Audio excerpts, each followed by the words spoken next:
नमस्कार दोस्तों। Python programming की सीरीज में आज लेक्चर 5 में हम बेसिक प्रोग्रामिंग एक्सरसाइज देखेंगे और साथ में देखेंगे अरिथमेटिक ऑपरेटर्स की जो हायरार्की होती है, प्रेसिडेंस होती है, उसका क्या रोल होता है। तो आज के इस लेक्चर में जैसे मैंने बताया अभी हायरार्की हम बात करेंगे अरिथमेटिक ऑपरेटर्स की, उसके बाद हम सिंपल बेसिक इनपुट और प्रोग्रामिंग की बात करेंगे जिसमें हम परसेंटेज निकालना देखेंगे और स्वैपिंग का प्रोग्राम करेंगे। जो चलिए स्टार्ट करते हैं। तो सबसे पहले हमारा जो टास्क है, we want to write a program to input 3 number and calculate their average. पिछले जो लेक्चर 4 था उसमें हमने देखा था कि कैसे हम 2 नंबर का सम करते हैं। इस प्रोग्राम में, इस लेक्चर में हम सबसे पहले देखेंगे कि हमको 3 नंबर इनपुट करने हैं, उसके बाद उसका एवरेज निकालना है। तो सीधे चलते हैं, पाइथन का आइडियली खोलते हैं हम। उसमें हमने जो रीसेंट फाइल है उसको खोलेंगे। तो यहाँ देखिए हमारा सम वाला प्रोग्राम है, ठीक है। तो इसी में हमने क्या कहा, program to input 3 numbers and find their average, ठीक है। तो अब हमने क्या कहा कि ये जो हम 2 नंबर इनपुट किए, हमने कहा एक और ले लेते हैं, इसको कॉपी करके उस नाम उसका दे दिया सी, ठीक है। एंटर द वैल्यू ऑफ सी। और इसके बाद हमने यहाँ पे जैसे सम लिया था, यहाँ पे हम एवरेज लेंगे, एवीजी। नाम जितने वेरिएबल्स के हों वो मीनिंगफुल हों, जिससे आपको डेटा क्लियर है। तो अब हमने कहा A plus B plus C divide by 3, और एवरेज हमने लिखा, यहाँ तो पूरा लिखेंगे एवरेज, और यहाँ पे हमने जो वेरिएबल का नाम है वो एवीजी, ठीक है। तो ये हमारा प्रोग्राम है, ठीक। अब इस प्रोग्राम को एक बार कॉपी करके हमने पे खोला, इसको थोड़ा हम रिव्यू करते हैं। अब देखिए यहाँ पे क्या है, A plus B plus C divide by 3। तो अब जैसे बॉड मास में होता है कि पहले डिवीजन होगा फिर प्लस होगा, क्यों? क्योंकि बॉड मास का रूल है। इसी तरह जब भी हम कंप्यूटर की बात करते हैं, किसी भी लैंग्वेज की बात करें, आपका जब यहाँ पे अ, आता है तो एक हायरार्की आती है। हायरार्की किसकी अभी हम बात कर रहे हैं? अरिथमेटिक ऑपरेटर्स की। तो जिसमें पहला लेवल क्या आता है आपका? पैरेंथेसिस। मतलब जब जो चीज़ पैरेंथेसिस में है वो पहले कैलकुलेट होगी, फिर आगे की बात करेंगे। उसके बाद सेकंड लेवल पे है इनटू डिवीजन और मॉडुलस। मॉडुलस आगे चल के बात करेंगे। थर्ड लेवल पे हमारा प्लस एंड माइनस है। और फोर्थ लेवल पे सिंगल इक्वल टू, जिसे आप असाइनमेंट ऑपरेटर कहते हैं, और वो आपका किस में आता है? अरिथमेटिक ऑपरेटर के अंडर, ठीक है। तो अब यहाँ देखिए जैसे हमारा ये प्रोग्राम है, हमने कहा ए प्लस बी प्लस सी, तो यहाँ पे डिवीजन पहले हो रहा है, तो उसको ओवरकम करने के लिए ए प्लस बी प्लस सी हमने कहाँ लगाया? इसके पैरेंथेसिस, ठीक। अभी हमारा 90% काम हो गया, लेकिन और पाइथन में तो ये पूरा चलेगा। लेकिन अब जब हम बात करते हैं और लैंग्वेजेस में, तो ये अगर हमने कहा यहाँ पे 10/3, ठीक है। अब यहाँ पे देख लेते हैं पाइथन में, अगर 10/3 किया है तो ये 3.33, मतलब पॉइंट में जो एक्यूरेट वैल्यू है वो देगा। लेकिन जब हम इसको सी प्लस जावा में करेंगे तो ये यहाँ पे 3 देगा। क्यों देगा? क्योंकि यहाँ पे देखिए न्यूमरेटर भी इंटीजर है और डिनोमिनेटर भी इंटीजर। जब इंटीजर डिवाइड इंटीजर, तो ये इंटीजर रिजल्ट देगा। तो यहाँ पे 10/3 क्या हमें देगा? 3। आपका अप्रोक्सीमेट रिजल्ट देगा, ये एक्यूरेट रिजल्ट नहीं देगा। तो हमको यहाँ पे अगर कोई भी लैंग्वेज हो तो इसमें एक को हमको डेसिमल में लेना पड़ता है। तो ऊपर का जो न्यूमरेटर तो हम डेसिमल में नहीं लेंगे, लेकिन हम डिनोमिनेटर हमेशा डेसिमल में लेंगे। तो यहाँ पे भी हम जब भी प्रैक्टिस करें कि एक तरह की प्रोग्रामिंग हर जगह करें, तो हमने कहा a प्लस बी प्लस सी, तो हमने ब्रैकेट में ले दिया, डिवाइड इसको 3.0 करें कि इसको एक्यूरेट रिजल्ट मिले। तो ये प्रैक्टिस अगर हम सब प्रोग्रामिंग लैंग्वेज में करेंगे, तो चाहे वो इंटीजर डिवीजन ले या फ्लोट डिवीजन ले, रिजल्ट दे, सब में ये यूजफुल होगा। तो यहाँ पे आपको हम 3.0 लेंगे। अब हमको ये एक्यूरेट रिजल्ट देगा। तो अब हम यहाँ पे आते हैं अपने प्रोग्राम में, तो इसको हमने ब्रैकेट में लिया और इसको हमने 3.0 लिया। ठीक है, अब इसको हमने सेव किया और इसको रन किया। एंटर द वैल्यू पे हमने कहा 15 और हमने 10, 25, ठीक है, और हमने 12 ले लिया। तो 15, 25 और 25 37, तो 12.33 रिजल्ट आया। ठीक, तो ये आपका एवरेज का प्रोग्राम हो गया। तो इसको पहले जब भी प्रोग्राम कीजिए कोशिश कॉपी पे करें, कॉपी पे अपने आप को देखिए कि सिंटेक्स भी करेक्ट है, तो उसको फिर हम अपने सिस्टम पे करते हैं। तो ये हमारा प्रोग्राम है to find the average of 3 numbers. आशा करता हूँ ये क्लियर होगा। कोई दिक्कत हो तो आप कमेंट करके पूछ सकते हैं, ये मैं आपको नोट्स उसमें लिंक भेज दूंगा। ठीक है, पहला प्रोग्राम आपका हो गया। दूसरा प्रोग्राम हमारा है कि write a program to input any two numbers and interchange their values. मतलब जो स्वैपिंग का एक कॉन्सेप्ट होता है कि दो नंबर लीजिए और उसको इंटरचेंज कर दीजिए। ठीक है, तो अब हमने कहा यहाँ पे इसको फिर से यहीं पे लेते हैं। फिर से हम गए यहाँ पे, हमने कमेंट लिखा,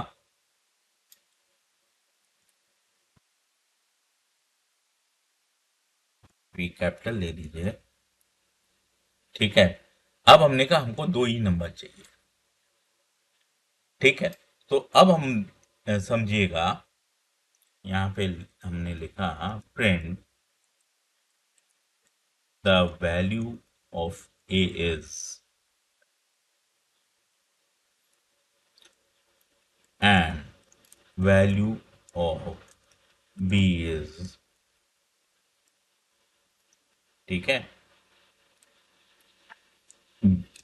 बिफोर स्वैपिंग।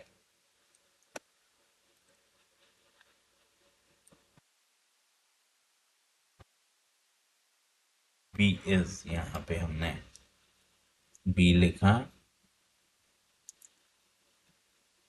Before swapping.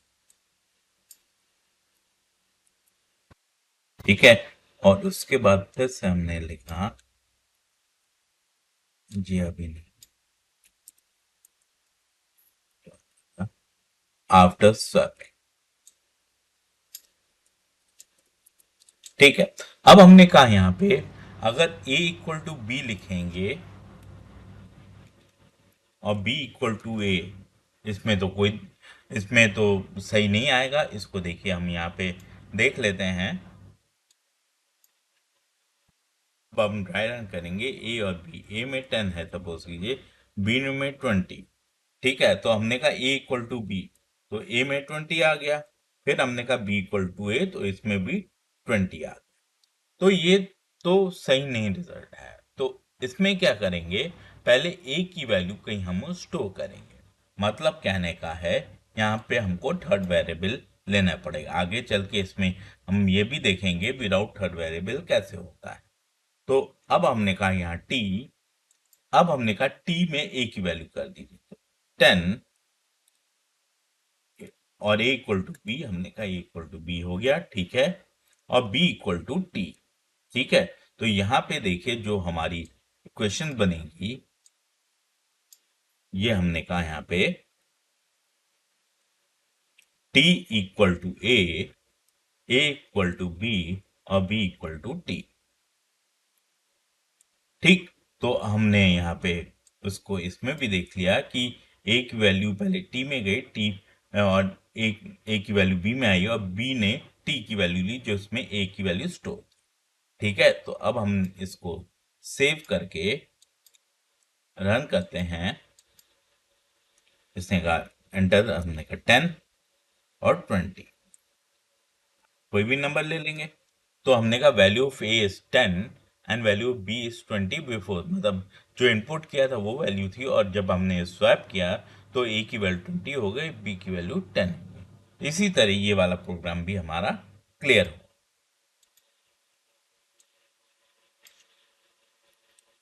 तो हमने इसको यहाँ पे रखा। ठीक है, इसको हम नेक्स्ट पेज पे कर लेते हैं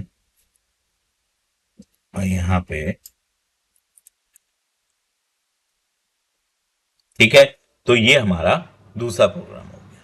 अब हमने कहा तीसरा प्रोग्राम में हमको क्या करना है, write a program to input total marks of a student and calculate 40%। 40% मतलब जो भी मार्क्स होंगे। अब यहाँ पे फिर से देखते हैं, हमने कहा यहाँ पे मार्क्स हमने सपोज किए 450। ठीक है, तो परसेंटेज क्या होगा, 40%। हमने कहा 40/100 इंटू मार्क्स, ये हमारे इक्वेशन बनी। लेकिन अब आपने कहा ये जो 40/100 है, अब यहाँ पे फिर से देखिए, यहाँ 40/100 0.4 आ रहा है, लेकिन हमने क्या कहा, हमको जो प्रोग्रामिंग करनी है ऐसी करें कि हर लैंग्वेज में सही आए। तो जब आप इसको सी में करेंगे या सी प्लस जावा में, दोनों इंटीजर हैं तो ये बस इंटीजर पार्ट लेगा और इसमें इंटीजर पार्ट क्या है, 0।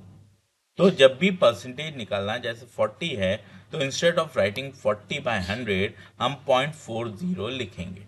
ठीक है, तो इस प्रोग्राम को देखते हैं। तो हमने कहा यहाँ पे program to input a total marks of and calculate 40% of the total marks. तो हमने यहाँ पे फिर से ये प्रोग्राम किया, इसमें आए। ठीक है, अब हमने यहाँ पे इसको हमने किया यहाँ पे, तो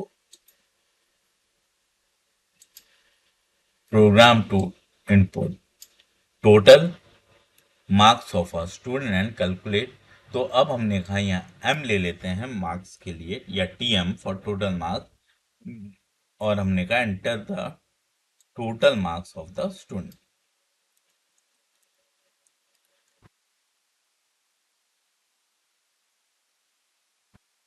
ठीक है, अब हमने कहा परसेंटेज, हमने कहा 40% है तो 0.40 इंटू TM। अब हमने यहाँ पे लिखा परसेंटेज इक्वल टू PR। ठीक है, अब हमने इसको सेव किया, रन किया।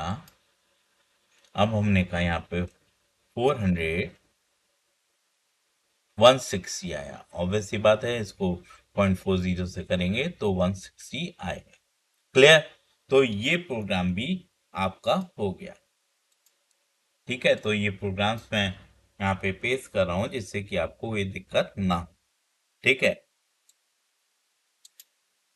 तो इसमें हमने ये प्रोग्राम भी दे दिया। ठीक है, अब हमारा आखिरी प्रोग्राम है। हमने कहा है यहाँ पे, इसको हम दूसरे पेज पे कर लेते हैं। तो write a program to input the basic salary, हमको बेसिक सैलरी निकालनी है। HRA उसमें 45% है और TA आपका 40% ऑफ द बेसिक सैलरी है। और उसके बाद हमको यहाँ पे टोटल सैलरी निकालनी है जो कि basic salary plus HRA plus TA है। अभी हमने देख लिया है कि परसेंटेज कैसे निकालते हैं। यहाँ पे 45%, तो सपोज कीजिए हमने कहा बेसिक एक इनपुट करनी है, HRA, TA और टोटल सैलरी हमको कैलकुलेट करनी है। ठीक है, तो हमने यहाँ पे लिखा program to input basic salary of employee and then calculate and display total salary of employee. तो अब हमने यहाँ पे इस पे आए। ठीक है,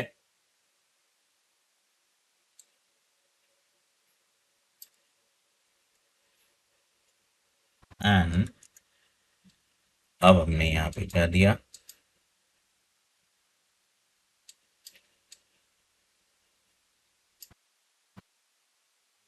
लिख के हमने छोटा इसका वो लिखा,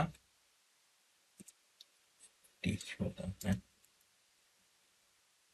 ठीक, तो हमने सबसे पहले BS लिया यहाँ पे,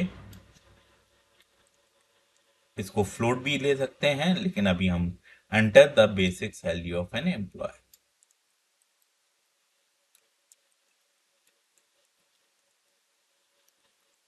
ठीक है, तो बेसिक सैलरी ले ली। अब हमारा यहाँ पे क्या है, यहाँ HRA क्या है हमारा 45%, तो 0.45 इंटू बेसिक सैलरी। TA कितना है 0.40 इंटू बेसिक सैलरी, और टोटल सैलरी कितनी है HRA plus TA plus basic salary, small में रहेगा। ठीक है, अब देखिए हमने प्रिंट कर दिया कि बेसिक सैलरी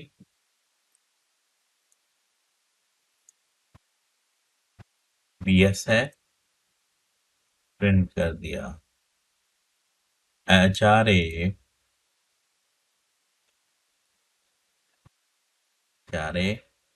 और प्रिंट फिर किया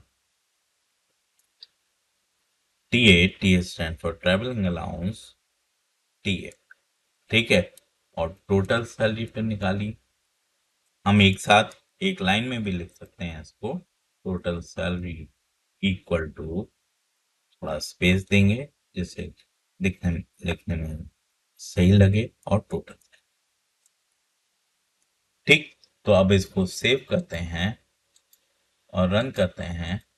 अब यहाँ देखिए हमने सपोज की 15,000 उसकी बेसिक सैलरी है, बेसिक सैलरी 15,000 है, HR 45,6,750, टोटल ट्रैवलिंग अलाउंस 40% है तो 6,000 है। ठीक है, और इन सब का टोटल ये आ गया।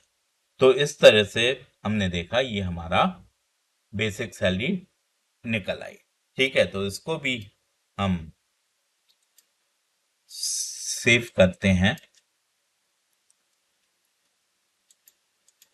ठीक है, तो यहाँ पे हमने इसको प्रोग्राम किया। ठीक है, एक मिनट।